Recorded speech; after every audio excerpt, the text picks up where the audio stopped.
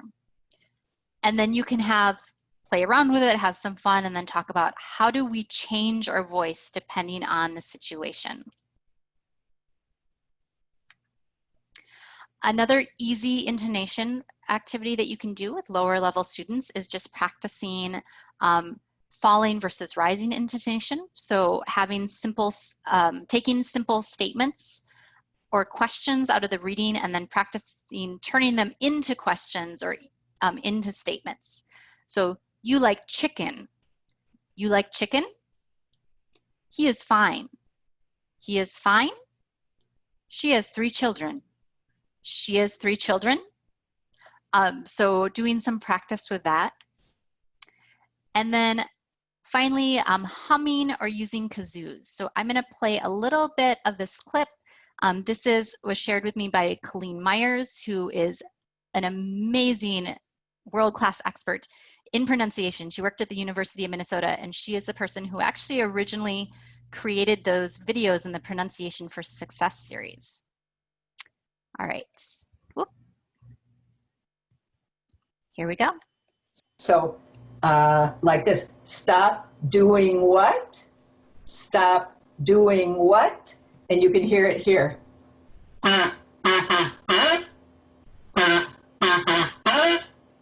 Okay, can you try that? Stop doing what? Stop doing what?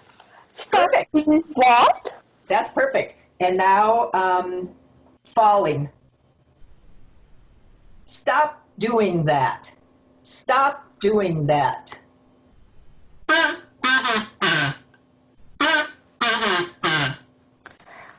Stop doing that. Stop doing that. Stop doing that. Perfect. Stop doing that. Yes. So you can see and hear what that could sound like. So finally, just wanted to see if anybody had any other thoughts on ways you could teach pronunciation and intonation with level students. She was using a kazoo.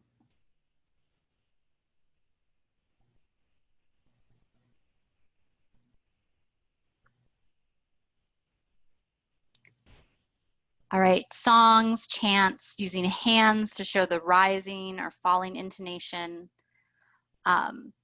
Drawing lines on top of phrases. Yeah, so doing intonation practices is great because it helps people know and be aware about what are some of the intonation patterns in the target language that they're learning, so that you're not accidentally sounding a certain way that maybe you don't mean to say. Knowing how to emphasize the important words, because sometimes we have that, do you want to meet on Zoom or do you want to meet on Google Meet? And making it easier for the listener to be able to hear and understand the message, and building up some of that, again, some of that rapport. Yeah, jazz chants are great. Guess meanings by tone, I love that. And this one, I work with a lot of Somali learners, and I had a learner one day was talking to me and she was like, why do people always think I'm mad? I was talking to my friend on the bus and someone told us to stop fighting. We were talking about shopping.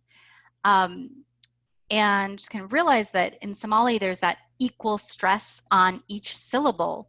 And so when that is translated into English, it can come across as somebody being demanding or somebody being aggressive or somebody being angry.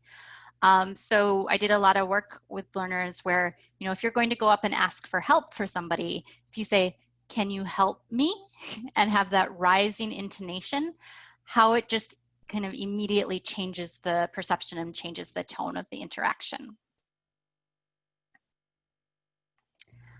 All right, so again, you'll be receiving a PDF, all of the videos, the link to where you can find all the videos that I shared, and then also the Literacy Minnesota ESL instruction kits. We have one specific for pronunciation. I need to make sure that we wrap up as close to 3 o'clock as possible. But if you have any specific questions, feel free to email me. Also, COABE is going to send me the Q&A questions that I wasn't able to get to. So I will be typing up as many answers to as many of those as I can, and so they can go ahead and be sent out tomorrow when you get your certificate of completion for attending this webinar. Andrea, thank you so much. That was outstanding. I don't think I'm ever going to talk the same again. And I can't wait to order some Domino's for dinner tonight. That was really good. Thank you again. I really like the interactive piece to it. And I think by the messages in the chat, everybody else did as well. I just want to remind everybody to fill out the poll that I just launched. I want to thank our sponsor again, Burlington English. Without them, this webinar would not have been possible. So thank you again to Louis Paris and Burlington English. And thank you, Andrea, for a great presentation. We really appreciate it. And I hope everybody has a great day. Thank you so much. It's an honor to be able to work with COABE. Great. Thank you.